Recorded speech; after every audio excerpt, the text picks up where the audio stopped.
بسم الله الحمد لله وصلى اللهم على نبينا محمد وعلى آله وصحبه وسلم وعن أوانكسن داوديال ميل والبو أتشوكتان وعد نقد داوانيسان كولنتي كالي أوانكسن هالكني واتشانال كيني بلشامي دايسان آلانا وإذن لسعودسيو أنيقا ابن عمر marka hore intaan videogeyga ugu dagalin waxaan rabaa inaan idin mahad celiyo kulligiin daawadayaasha dhamaantood meel walbo aad joogtaan runtii commentiga iyo ducada aad noo soo dirteen aad ayaad ugu mahadsantihiin halna idinkugu mahad celin karo laakiin kulligiin si macnaha guud ayaan idinkugu mahad celinayaa runtii waxay noo tahay dhiirigelin mar walba aad noo soo dirtaan comments ama wanaaga aad nala wada macnaha nala qaadataan anagu always san hore idinkugu sheegnay channelkan waxaan rabnaa in aan aga hadalno wacyigelinta bulshada iyo khayrka iyo wanaaga haddii aad awal noogu taxnayd aad ayaad u mahadsan tahay haddii aad nagu cusub tahayna sidoo kale soo dhawow halkan waa channelkaagi ha iloobin inaad subscribe saarto like-na aad raaciso si mar walba oo khayrka iyo wanaaga aan soo gelino uu ku soo gaaro inta kadib aan videogayga ugu dagalo maanta waxaan rabaa insha Allah ta'ala videogan wax kale kuma saabsana waxa uu ku saabsan yahay in aan la qaybsado farxadda dhalashada bisha Ramadaan ee fooda nagu soo haysa ay maalmo un ka harsan tahay runtii bishan Ramadaan waa bil ilaahay subxaanahu wa ta'ala uu ku manaystay oo hiba ahaan uu u siiyey ummadda nabi Muhammad sallallahu alayhi wa sallam walaalayaal bishan waa bil aad u muhiimsan waa bil aan doonayno inaan ka faa'iidaysano khayrka iyo wanaaga ay wadato waa bil oo nabiga sallallahu alayhi wa sallam uu ku tilmaamay awwaluha rahmah وأوسطها مغفرة وآخرها عتق من النار وبالنبي صلى الله عليه وسلم أيري أولها رحمة طبعاً أقوه الرئيسه وانحريس إلهي سبحانه وتعالى أي النحريس له كؤيجية أمد إسلامك طبعاً هو وانحريس وأوسطها مغفرة طبعاً دحنا ودنب الداف أو إلهي سبحانه وتعالى u dambi dhaafayo ummadda muslimiinta ah tobanka u dambeeya oo nabiga sallallahu alayhi wa sallam uu ku tilmaamay uu leeyahay wa aakhiruha itqun min an-nar tobanka u dambeeyana ilaahi subhanahu wa ta'ala naarta ayuu ka xoreynayaa dadka kulligeen ummadda muslimiinta ah dhamaanteen waxaan leeyahay marka hore ilaahi subhanahu wa ta'ala hanugu gaarsiiyo bisha Ramadaan caafimaad iyo barwaaqo anna ka faa'iidaysano bishan Ramadaan runtii waa ayaamun qaliil waa maalmo yar ama waa 29 ama waa 30 ninka ilaahi subhanahu wa ta'ala uu gaarsiiyo sida darteed waa lagama maarmaan walaalayaal in aan bisha Ramadaan aan ka faa'iidaysano aan dadaalno wixii hore aan u sameyn jirnay aan ka fikirno oo aan dadaalno sida darteed ayaa waxa la leeyahay al-kays man dana nafsahu wa amila lima ba'da al-maut al-kays qofka aqilka ah waxa weeye man dana nafsahu qofka naftiisa xisaaba oo la xisaabtama oo wa amila lima ba'da al-maut u shaqaysta waxa ka dambeeya noloshan maanta aad ku jirto nolosha dambe ee aakhiro u shaqaysta sida darteed baadna Allah subhanahu wa ta'ala oo quraankiisa uu nagu barayaa oo na tusaya wuxuu leeyahay wasaari'u ila maghfiratin min rabbikum wa jannatin 'arduha as-samawati wal ardu u'iddat lil muttaqin Allah subhanahu wa ta'ala wuxuu leeyahay wasaari'u u kala degdega u kala orda macnaha u kala dadaala nin walba ninka kale inta uu ka dadaal badan yahay sida darteed bu Allah subhanahu wa ta'ala wuxuu leeyahay wasaari'u u kala orda ila maghfiratin dambi dhaaf oo min rabbikum rabbigiina xaqiisa ka ahaaday iyo wa jannatin janno carduha asamaawaatu waalard ay la eg tahay weyninkeeda arlada iyo samada. jannadaas oo uciddat lilmuttaqiin loo diyaariyey kuwa allah subxaanahu wa tacaala ka cabsada. maadaama walaalayaal bishii ramadaan ay nagu soo foodhayso, maanta waa maalin axad ah oo gelin dambe xilligan aniga videoga aan idin duubayo. beri oo isniin ah ayaa laga yaabaa inta badan keli ah inay ka dhiman tahay saacadaha 24 saac iyo waxa ka yar ay ka harsan tahay. waxaan leeyahay ilaahi subxaanahu wa tacaala kulligeen ha nagu gaarsiiyo bisha ramadaan caafimaad iyo barwaaqo. maxaa laga rabaa marka qofka muslimka ah? qofka muslimka waxaa laga rabaa awalan inuu ku qaabilo bisha ramadaan farxad iyo soo dhoweyn. labo, inuu weydiisto ilaahi subxaanahu wa tacaala inuu gaarsiiyo dad badan oo ama asxaab ah ama friend ah ama asxaabtooda ah oo waxaad garanaysaa bishii hore ramadaan nala joogay, nala macnaha joogay, maantana aanan nala joogin. waa jaanis ilaahi subxaanahu wa tacaala halkii sano uu mar soo marsiiyo ummadda islaamka ah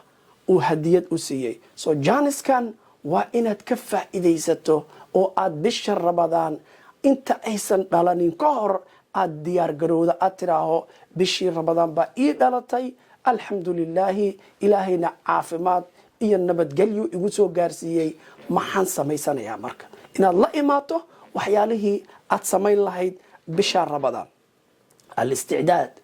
bilramadaan, inaad u diyaar garowda. marka meeqa mar ayaa rabtaa inaad qur-aanka akhriso? hadduu ilaahay subxaanahu wa tacaala uu wax ku siiyey, meeqa ayaad rabtaa? dad intaad awoodo ayaad bisha ramadaan afurinaysaa. marka walaalayaal aan ka faa'iidaysano bisha ramadaan. daawadayaashayda akhyaarta ah oo ku taxan janaalka, waxaan leeyahay bishani aan faa'iidaysano oo khayrka aan ku dadaalno si aanan u noqonin nabi moxamed sala allahu calayhi wasalam ducadii aamiinta ahayd oo uu markii nabiga maalin maalmaha ka mid ah ayaa nabi moxamed salawaatu rabbi wasalaamuhu calayhi waxaa u yimi malakul jibriil. jibriil baa u yimi oo nabiga sala allahu calayhi wasalam arrin u sheegay. nabigana wuxuu yidhi aamiin. jibriil wuxuu yidhi naxariista allah ka fogeeyo, allah ha fogeeyo, allah ha fogeeyo. 3 mar ayuu jibriil kusoo celceliyey. nabigana wuxuu yidhi aamiin. markaasaa saxaabadii ayaa weydiisay nabi moxamed sal alla alay wasalam, maxaa aamiin u tiri? nabiga wuxuu yidhi jaaanii jibriil, waxaa ii yimaaday jibriil, wuxuu igu yidhi qof ay u dhalatay bisha ramadaan, soo gaaray asagoo caafimaad qaba, ilaahay amni siiyey, nimcana ilaahay u dhammeeyey, asagoo soo gaaray oo aanan ka faa'iidaysanin, oo bishii ramadaan ay saas ku dhaaftay. cibaadadii iyo khayraadkii, nimcadii ay wadatay bishii ramadaan uu saa ku dhaafay. ilaahay ha fogeeyo, aamiin dheh, anigana aamiin baan idhi, ayuu yidhi nabi maxamed salawaatu rabbi wasalaamuhu calayhi. sidaa darteed marka waa inaan bisha ramadaan mar walbo iyadoo cibaadada iyo khayrka la doonayo inaan mar walbo aan u tartanno, aan u kala orodno. haddana bisha ramadaan way ka sii xag jirtaa. sidaa darteed ayaa waxaa la leeyahay alkaysu man daana nafsahu wa camila lima bacdu lmowt. qofka caaqilka ah oo kayska ah, man daana nafsahu waa qofka naftiisa xisaaba, qora, ilaaliya, macnaa naftiisa la xisaabtama. alkaysu man daana nafsah, qofka naftiisa xisaabiya, wa camila lima bacdu lmowti, una camal fala waxa geerida ka dambeeya. waalcaajis, laakiin qofka caajiska ah waxaa weeye man atbaca nafsahu wa hawaaha, qofka raaca naftiisa iyo hawadiisa, oo haddana wayarjuu min allahi alamani, oona ka rajaynaya ilaahi subxaanahu wa tacaala inuu wanaag iyo khayr ka rajaynaya, haddana hawadiisii iyo naftiisii raacay. sababtoo ah waan ognahay hawadu bilaadanku mar walba way imaanaysaa oo way isdaba socotaa. sidii ashaaciru lkabiir maxamed mustafa alxamaam uu yidhi, callamatni alxayaatu ana laha طacmayni muran wasaa'iqan macsuula. sidoo kale وحيري الشاعر علمتني الحياة أن الهوى سيل علمتني الحياة نرش وحي برتيبو يري أن الهوى سيل